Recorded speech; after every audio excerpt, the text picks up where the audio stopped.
I'd like to see a side put up a performance, but just let me ask you this question. Of course, Cronulla had a midweek game. Just how flattening effect?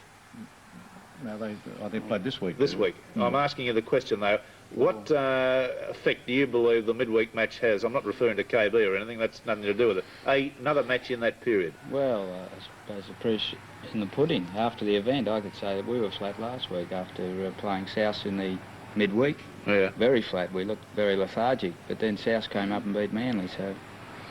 Yeah. I mean, it hasn't been so noticeable this year that teams go down after they played a KB Cup game. And yet last year the statistics were all that way. Sure. Could it be the players are getting more used to 2 matches than a... I reckon they probably are. Yeah, good. I think the state of the grounds takes a big toll on players, you know.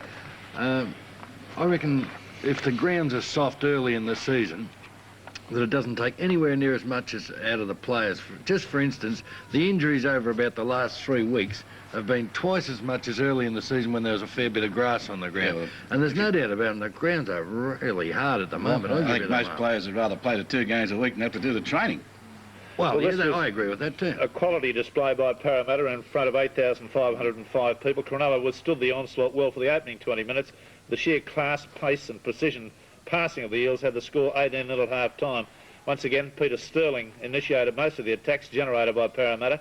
He was involved twice in the first score to winger Neil Hunt. He was the second try to fullback Paul Taylor, both of which were converted by Cronin. In the space of 5 minutes, it was 10-0, and Cronulla had no answer at all, but more was to come. Phelan, Muggleton and Price, all playing wide, were creating havoc.